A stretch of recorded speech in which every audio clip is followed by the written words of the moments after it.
नमस्कार, मैं अशोक कुमार पांडे और स्वागत है आपका टीसीएच पर। तो वही हुआ जिसका डर था, जिसके लिए लंबे समय से माहौल बनाया जा रहा था।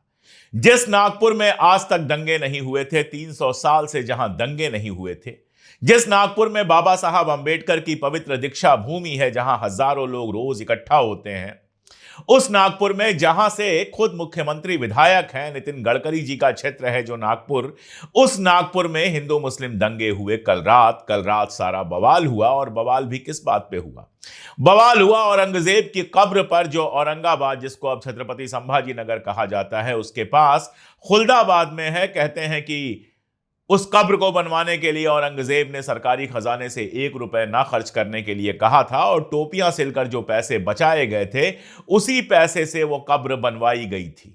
यह कहा जाता है उस कब्र के बारे में कि उस पर टोटल जो खर्चा आया था वो 13 रुपए 12 आने खर्च आया था।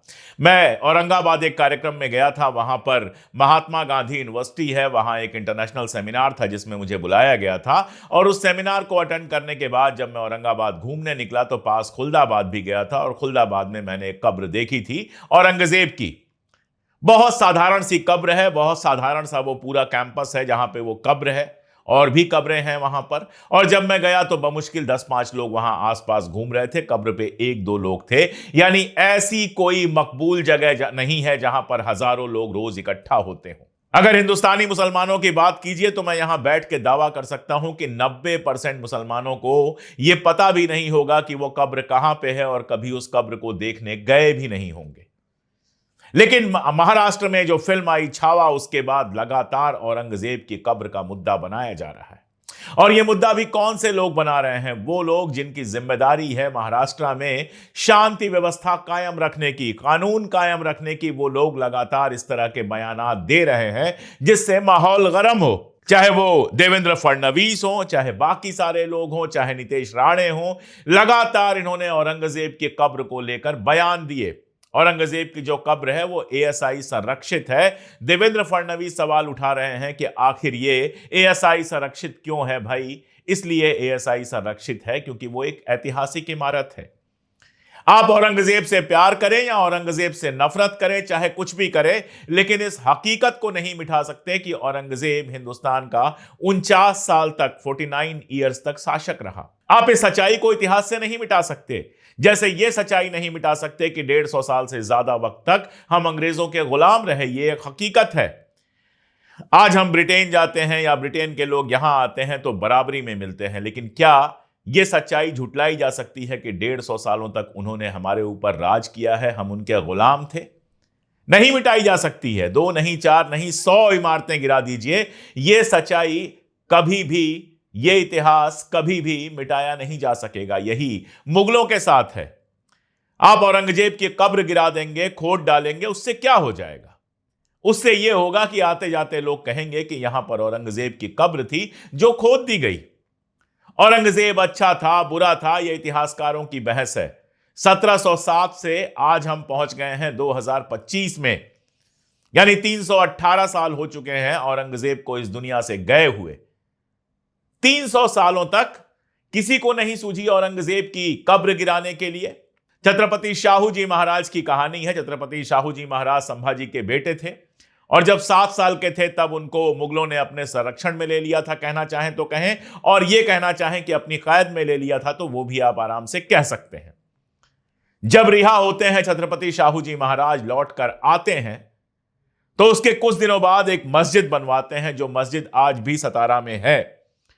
उस मस्जिद को कहा जाता है बेगम मस्जिद। बेगम मस्जिद बनवाई गई थी जीनत उन निसा के लिए। जीनत उन निसा औरंगजेब की बेटी थी। जब औरंगजेब के कैद में थे शाहू जी महाराज, जहां उनको महल में रखा गया था, शिक्षा दी गई थी, सारी व्यवस्थाएं की गई थी, उस समय जीनत उन निसा ने उनका खास ख्याल रखा था, अपने भाई की तरह उनका ख्याल रखा था। और सोचिए कितनी इज्जत रही होगी कि लौटने के बाद सतारा में उन्होंने जीनत उन निसा को याद करते हुए बेगम मस्जिद बनाया, बेगम मस्जिद बनवाई। अभी हाल में यह चीज बाहर आई है तो बहुत दिनों से, लेकिन जब यह बहस शुरू हुई तो यह बात लोगों ने लिखी। इंडियन एक्सप्रेस में भी एक आर्टिकल आया था, और भी लोगों ने लिखा कि छत्रपति शाहू जी महाराज औरंगजेब की इस मजार पर, इस कब्र पर जाया करते थे। अगर छत्रपति शाहू जी महाराज, जो छत्रपति संभाजी के बेटे थे, अगर उनको औरंगजेब की कब्र से कोई दिक्कत नहीं थी, उन्होंने औरंगजेब की कब्र नहीं खुदवाई, और वो भी औरंगजेब के मरने के बाद, अगर उनको दिक्कत नहीं थी औरंगजेब की कब्र से, तो आज जो लोग संभाजी महाराज के वारिस बन रहे हैं उनको दिक्कत क्यों है? मेरा सवाल बहुत सीधा सा है। औरंगजेब के मरने के बाद लगातार मुगल कमजोर होते गए, और 1800 आते आते तो उनकी यह हालत थी कि दिल्ली के बाहर उनका कोई खास रुतबा नहीं था। मराठों के हाथ में ताकत थी। मराठे वहां की जो दिल्ली की सरकार थी, चाहे वो शाह आलम की हो या उसके बाद की हो, उसको भी कंट्रोल करते थे। जब मराठों के पास इतनी ताकत थी कि वो दिल्ली तक को कंट्रोल करते थे, सतारा को कंट्रोल करते थे, औरंगाबाद को कंट्रोल करते थे, महाराष्ट्र को कंट्रोल करते थे, तो उन्हीं मराठों ने कभी ये क्यों नहीं सोचा कि औरंगजेब की कब्र को जमींदोज कर दिया जाए, गिरा दिया जाए, हमेशा के लिए उसका नामो निशान मिटा दिया जाए। वही मराठे जो छत्रपति संभाजी महाराज से जुड़े हुए थे, वही मराठे जो असल में जंग लड़ रहे थे, वही मराठे जिन्होंने अंग्रेजों तक को चुनौती दी, उन मराठों ने आखिर इस कब्र को कभी क्यों नहीं गिराया? 150 साल अंग्रेजों का शासन चला, अंग्रेज तो नहीं आ रहे थे औरंगजेब की कब्र को रोकने। फिर उन 150 सालों में इस देश में जो मराठे थे, इस देश में जो देशभक्त थे, उनको कभी क्यों नहीं सूझा कि औरंगजेब की कब्र गिरा दिया जाए? मैं आपसे सीधा सवाल पूछ रहा हूं, भगत सिंह को कभी यह बात क्यों नहीं सूझी? यह बात चंद्रशेखर आजाद को क्यों नहीं सूझी? यहां तक कि सावरकर को भी यह बात क्यों नहीं सूझी? यह बात तिलक को क्यों नहीं सूझी? यह बात गोपाल कृष्ण गोखले को क्यों नहीं सूझी? यह बात उन सारे क्रांतिकारियों को, उन सारे देशभक्तों को क्यों नहीं सूझी कि औरंगजेब की कब्र गिरा दिया जाए, औरंगजेब की कब्र को तोड़ दिया जाए? यह हमारे देश का अपमान करती है। यह उनको तो नहीं सूझी। मराठों के राज में भी वो कब्र बनी रही, अंग्रेजों के राज में भी बनी रही, और आज तक बनी रही। आज के पहले इनको भी कभी नहीं सूझी, लेकिन आज अचानक सूझ रहा है कि औरंगजेब की कब्र को गिरा दिया जाए। और इसी समय, जिस समय औरंगजेब के कब्र की बात चल रही है, जिस समय कल नागपुर में विवाद हुआ, मैं डिटेल में नहीं जाने वाला हूं कि वहां क्या जलाया गया, क्या नहीं जलाया गया। पुलिस के जांच की रिपोर्ट आएगी तब मैं यहां से बताऊंगा। मैं कतई किसी तरह का कोई ऐसा मामला सामने नहीं लाना चाहता, कोई इस तरह की बात नहीं करना चाहता जिसके लिए मेरे पास पूरे सबूत ना हो, जो बिल्कुल वेरीफाई ना हो। हम यहां अगर बैठे हैं तो हमारी जिम्मेदारी है आग में पानी डालना। आग में घी डालने की जिम्मेदारी तो मुझे लगता है कि हमारे गोदी मीडिया ने ली है। जो आप स्क्रीन पर देख रहे हैं वो चित्रा त्रिपाठी जी का शो है, और चित्रा त्रिपाठी जी का शो क्या कहता है? औरंगजेब की कब्र टूटा भगवा सब्र। मतलब ये तुक मिलाने के चक्कर में आप कितनी घटिया बात कर रही हैं और कितना उकसाने वाली बात कर रही हैं, शायद कभी आपको समझ में आए कि ये जो आप लोग कर रहे हैं ये मीडिया का काम नहीं है। आपको अपने ही चैनल की प्रतिमा मिश्रा से सीखना चाहिए, जिन्होंने सीधे सवाल पूछे कि क्या औरंगजेब की कब्र गिराने से इस देश में बेरोजगारी और गरीबी की समस्या हल हो जाएगी? क्या औरंगजेब की कब्र गिराना सिर्फ पॉलिटिक्स नहीं है? आप सोच के देखिए कि आज ही राजू परुलेकर का मैं स्टेटस पढ़ रहा था, उनका ट्वीट पढ़ रहा था। उन्होंने बताया कि बीड़ में एक व्यक्ति की मौत हुई है, मौत नहीं हुई है, उसने अपनी जान ले ली है। क्यों? क्योंकि 18 साल से उसको तनख्वाह नहीं मिल रही थी। इन 18 सालों में सबकी सरकारें रही होंगी और एक शिक्षक को तनख्वाह नहीं मिल रही थी। बिना तनख्वाह के 18 साल उसने अपना जीवन कैसे गुजारा होगा सोचिएगा। लेकिन वो जेरे बहस नहीं है, उस पर कोई बहस नहीं कर रहा है। किसान लगातार विदर्भ में आज भी अपनी जान दे रहा है। किसी के ऊपर 1 लाख कर्ज होता है, किसी के ऊपर 2 लाख कर्ज होता है, फसल खराब होती है, कर्ज नहीं चुका पाता है और अपनी जान दे देता है।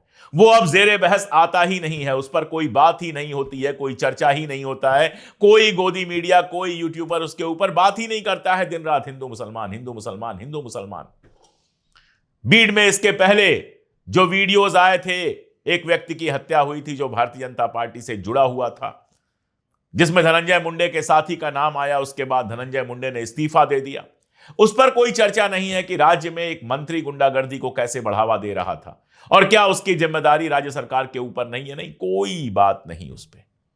चाहे हिंदू हो चाहे मुसलमान, बेरोजगारी, गरीबी, इस तरह की परेशानी के नाम पर कभी सड़क पे नहीं आते, कभी मैं नहीं देखता कि जनता अपने आप सड़क पे आ गई क्योंकि बेरोजगारी से परेशान है, क्योंकि महंगाई से परेशान है, क्योंकि गरीबी से परेशान है। इन सब मुद्दों पर सबने जैसे समझौता कर लिया है जैसे ये लोगों के मुद्दे हैं ही नहीं। कोई पॉलिटिकल पार्टी इन मुद्दों पर बड़ी बड़ी बातें नहीं करती है। कल मैं देख रहा था, एक बहस चल रही थी, जिस बहस में कांग्रेस की अणुमा आचार्य गई हुई थी। अणुमा जी हमारी मित्र भी हैं। वहां पर भी औरंगजेब पर बात करने की कोशिश की जा रही थी। औरंगजेब पर ही बात की जा रही थी। जब अणुमा जी ने बेरोजगारी, गरीबी और इस तरह के मुद्दे उठाए तो जो एंकर थी वो लगभग पागल हो गई। उन्होंने उनको बिल्कुल बोलने से बंद ही कर दिया। चाहते ही नहीं है ये लोग कि इनके चैनल पर कभी गरीबी और बेरोजगारी का मुद्दा उठे, और अणुमा आचार्य जैसे लोग जब ये मुद्दा उठाते हैं तो उनको चुप कर दिया जाता है। राजकुमार भाटी जी जब इस तरह का मुद्दा उठाते हैं उनको चुप कर दिया जाता है। यही वजह है कि टीवी चैनलों से कभी कभार अगर मुझे बुलाया भी जाता है तो मैं नहीं जाता हूं, क्योंकि सीधा मामला उनका एक ही होता है कि वहां से नफरत फैलाओ, नफरत फैलाओ, नफरत फैलाओ। जिस प्रोग्राम के पोस्टर में लगा हो औरंगजेब की कब्र टूटा भगवा सब्र, वहां क्या हो सकता है? और वही हुआ ज्यों ही दंगे हुए। आप देखिए, जो गोदी मीडिया के पत्रकार हैं उन्होंने अपनी कहानी चलानी शुरू कर दी। किसी ने यह सवाल नहीं पूछा कि आखिर यह औरंगजेब की कब्र के मुद्दे को इतना बड़ा क्यों बनाया गया। महाराष्ट्र के लेवल पर औरंगजेब की कब्र हो गई, सेंट्रल लेवल पे वक्फ बिल को तमाशा बना दिया गया है। कल वक्फ बिल को लेकर जंतर मंतर पर बहुत सारे लोग पहुंचे थे। वहां सुदर्शन टीवी के और बाकी सारे पत्रकार पहुंच गए। वहां पे और भी लोग पहुंच गए। किसी को हनुमान चालीसा पढ़ना था, किसी को कुछ पढ़ना था। अरे भाई, जंतर मंतर है। आप अपनी मांगों के समर्थन में जाइए, दूसरे को उसकी मांगों के समर्थन में जाने दीजिए। वक्फ बिल को तमाशा तो बना ही दिया गया है, देखते हैं संसद में क्या होता है। लेकिन ये जो औरंगजेब का मामला है, इसको जिस तरह से लगातार बढ़ाया जा रहा है, बहुत साफ दिखाई देता है, बहुत साफ दिखाई देता है कि देश को लंबे समय तक इस तरह के सांप्रदायिक मसलों में उलझाने का खेल है। अभी महाराष्ट्र में एक कानून आने वाला है, उस कानून की सारी तैयारी हो गई है। उस कानून पर मैं आगे राजू भाई से या किसी और से डिटेल में बात करूंगा।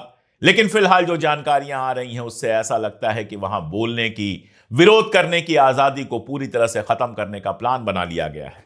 आप सरकार का विरोध नहीं कर सकते। अगर आप कोई संगठन बनाते हैं, सरकार का विरोध करते हैं, तो आपको एंटी नेशनल कहा जा सकता है और लंबे समय के लिए जेल में डाला जा सकता है। यह सारा कुछ हो रहा है और इस पर कोई चर्चा नहीं हो रही है। चर्चा सिर्फ और सिर्फ औरंगजेब की कब्र पे हो रही है। अगर केवल 2024 की मैं बात करूं, अगर इस आंकड़े को आप सही मानिए तो 2024 में 1165 केस पूरे देश में हुए हैं जब हेट स्पीचेस दी गई हैं, यानी नफरती भाषण दिए गए हैं। रोज आपको टीवी पर नए नफरती भाषण दिखते हैं। सोचिए, कुंभ का मेला चल रहा था और वहां से एक साहब बयान दे रहे थे कि कुंभ में हम ऐसा कुछ करेंगे कि पाकिस्तान का नामो निशान मिट जाएगा। पाकिस्तान का नामो निशान तो नहीं मिटा, कुंभ बीत गया। लेकिन हां, इस तरह की बातों पर चर्चा होती रही कुंभ में, और इस तरह से वहां से भी, एक पवित्र जगह से भी हिंदू मुसलमान करने की कोशिश की गई। राजेश रेड्डी का एक शेर है, नई लाशें बिछाने के लिए ही गड़े मुर्दे उखाड़े जा रहे हैं। आप जब गाड़ी ड्राइव करते हैं तो सामने देखते हैं, रियर व्यू ऑन रखते हैं कभी कभार देखने के लिए। गाड़ी आप सामने देख के चलाते हैं। रियर व्यू आप बस इतना ही रखते हैं कि पीछे से आ रही किसी गाड़ी से किसी तरह की कोई गड़बड़ी ना हो जाए, उसके हिसाब से आप ड्राइव कर सकें जब आपको कट्स लेने हो, जब आपको मोड़ करना हो। लेकिन अगर मान लीजिए गाड़ी ड्राइव करते समय आप पूरे टाइम केवल रियर व्यू देखते रहें, केवल पीछे देखते रहें, आप फ्रंट में देखें ही नहीं, तो क्या होगा? गाड़ी का एक्सीडेंट पक्का है। ऐसे ही समाज है हमारा, ऐसे ही राजनीति है हमारी। अगर वर्तमान और भविष्य की दिक्कतों को हम छोड़ देंगे, उन पर बात करना बंद कर देंगे और 24 घंटे सिर्फ और सिर्फ इतिहास पे बात करते रहेंगे, तो यकीन जानिए कि हमारा वर्तमान भी बदतर होने जा रहा है और भविष्य तो और बदतर होने जा रहा है। एनईपी के नाम पे शिक्षा का सत्यानाश कर दिया गया। 1-1 लाख, 1.5 लाख, 2-2 लाख का कर्ज लेने के बाद लोग आत्महत्या करने पे मजबूर हुए और यहां हजारों करोड़ के लोन माफ कर दिए गए। महाराष्ट्र में हिंदुओं या मुसलमानों की कोई भीड़ इस बात पर नहीं निकलती है कि मुंबई की सारी शानदार जमीनें मुंबई और आसपास की अडानी को दी जा रही हैं। कोई इस पर बिल्कुल 10 लोग भी आपको नहीं मिलेंगे, आप सड़क पर निकलना चाहें तो, कि 95% नहीं 99% कर्जा अंबानी का माफ कर दिया गया। इस बात पर आपको 10 लोग नहीं मिलेंगे सड़क पर निकलने के लिए कि ये 5 किलो अनाज तो कहा जा रहा है, लेकिन रोजगार नहीं दिया जा रहा है। 50 लोग आपको नहीं मिलेंगे इस बात पर कि महाराष्ट्र में लाड़की बहना योजना की बात हुई, लेकिन जब वास्तव में देना था तो हजारों महिलाओं को उससे बाहर कर दिया गया। उसकी धनराशि लगातार काटी जा रही है। जो लगातार भ्रष्टाचार के आरोप लगे हैं उस पर आंदोलन करने के लिए आपको 50 लोग नहीं मिलेंगे, लेकिन एक अलम उठा लीजिए धर्म का, एक झंडा उठा लीजिए आप। औरंगजेब के नाम पर आज है, कल बाबर के नाम पे था।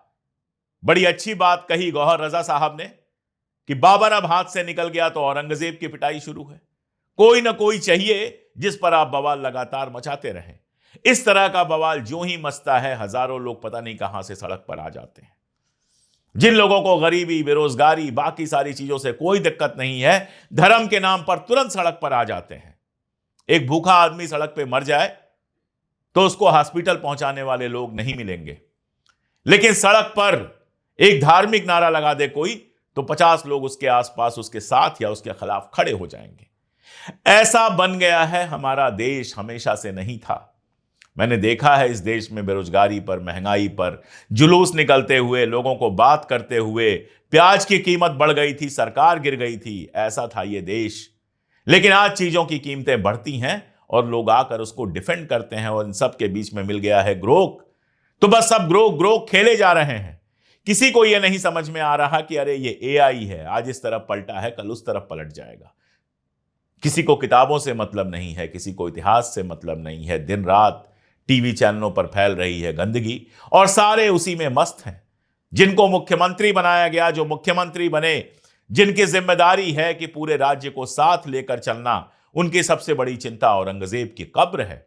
एकनाथ शिंदे जी कह रहे हैं कि जो कुछ हुआ है वो दुर्भाग्यपूर्ण है, हिंसा एक प्लानिंग के तहत की गई है। मैं एकनाथ शिंदे जी से पूछ रहा हूं कि सर, जब इस तरह के बयान देवेंद्र फडणवीस दे रहे थे, जब हिंदू संगठन कह रहे थे औरंगजेब की कब्र पर अयोध्या की तरह कार सेवा करेंगे, जब नीतीश राणे औरंगजेब की कब्र को लेकर नफरती बयान दे रहे थे, तो क्या यह सब प्लानिंग थी? क्या उसी समय आपको सबको रोकना नहीं चाहिए था कि इस तरह की बातें करने से माहौल बिगड़ेगा? अगर आप वाकई औरंगजेब की कब्र हटाना चाहते हैं तो आपके पास तो सत्ता है। एएसआई को खत लिखिए, एएसआईसी की लिस्ट से उसको बाहर कीजिए और फिर जो करना है करिए, जो होगा देखा जाएगा। लेकिन ये जो माहौल बनाया गया लगातार लगातार लगातार नफरती बातों को सामने लाकर, उसका नतीजा है कल जो नागपुर में हुआ। अभी भी देर नहीं हुई है, अभी वहां स्थिति वही जो कहा जाता है कि तनावपूर्ण लेकिन नियंत्रण में है। अगर अभी भी आगे आकर आप लोग ऐसी बातें कर सकते जो नफरत नहीं प्यार फैलाती हैं, अगर आगे आकर आप लोग कह सकते कि औरंगजेब की कब्र पर जो होना है वो सरकारी तरीके से किया जाएगा, कोई जमीन पर आकर तमाशा ना करे, अगर आप लोग ये कह सकते कि इतिहास नहीं वर्तमान को देखिए, हम महाराष्ट्र के विकास की बात करेंगे, तो शायद चीजें नॉर्मल हो सकती। लेकिन कौन कहेगा ये? यहां तो हालत यह है कि बीजेपी के एक सांसद हैं प्रदीप पुरोहित, वो कह रहे हैं कि नरेंद्र मोदी पिछले जन्म में छत्रपति शिवाजी महाराज थे। क्या कहा जाए, आप कुछ भी कह सकते हैं। शिवाजी महाराज की तो मृत्यु हुए अब 350 साल के आसपास होने आए, तो इन 350 सालों में, या चलो 300 सालों में नरेंद्र मोदी जी कहां थे मैं नहीं जानता। कौन सा ऐसा ज्ञान इनको मिला है, कहां से ऐसी भविष्यवाणी हुई है कि नरेंद्र मोदी जी को ये छत्रपति शिवाजी महाराज का अगला जन्म बता रहे हैं। चलो मान लिया, उससे क्या फर्क पड़ता है। अगर जन्मों का सिद्धांत ही मान ले तो पता नहीं कौन क्या था पिछले जन्म में। जिस समय देश में शांति की अपील करनी चाहिए, जिस समय देश में जो वाकई मुश्किलें हैं उनकी अपील करनी चाहिए, उस समय लगातार लोगों को बेवकूफ बनाने की बात हो रही है। लगातार लोगों के अंदर एक ऐसा अफीम, एक ऐसा नशा भरने की कोशिश हो रही है कि लोग हमेशा उत्तेजित रहें। और इस उत्तेजना में अफीम का जानते हैं ना आप, बहुत भूख लगती थी जब मजदूरों को और नहीं कुछ खाने के लिए होता था तो अफीम चाट लेते थे कि भूख का असर खत्म हो जाए, नींद आ जाए, नशे में चले जाए ताकि भूख महसूस ना हो। आज भी वही कंडीशन है। धर्म की अफीम, सांप्रदायिकता की अफीम चटा दी जाती है ताकि जमीन पर जो प्रॉब्लम हो वो आपको समझ में ही नहीं आए। हम तो क्या ही कर सकते हैं, एक छोटा सा मंच है हमारा, यहां से हम सिर्फ अपील कर सकते हैं कि इस तरह की हिंसा देश के लिए बहुत खतरनाक है। इस तरह सड़क पर आकर लगातार धार्मिक मुद्दों पर, सांप्रदायिक मुद्दों पर बवाल करना देश के लिए बहुत खतरनाक है। हम तो यह अपील कर सकते हैं हिंदुओं से भी और मुसलमानों से भी कि प्लीज कानून को अपने हाथ में मत लीजिए, और अपील कर सकते हैं उन नेताओं से जो हमारी बात कभी नहीं सुनेंगे कि जरा अपना ध्यान जनता के बेसिक मुद्दों पर लगाइए। औरंगजेब को मरे 300 साल से ज्यादा हो गया, पड़ी है कोने में कब्र, किसी को कोई फर्क नहीं पड़ता। उसको जबरदस्ती मुद्दा बनाकर देश में सांप्रदायिक तनाव अगर फैलेगा तो वो सबके लिए नुकसानदायक होगा। हो सकता है आपको थोड़े वोट ज्यादा मिल जाएं, लेकिन देश के लिए वो बेहद बेहद नुकसानदायक होगा। आज के लिए इतना ही। बहुत शुक्रिया।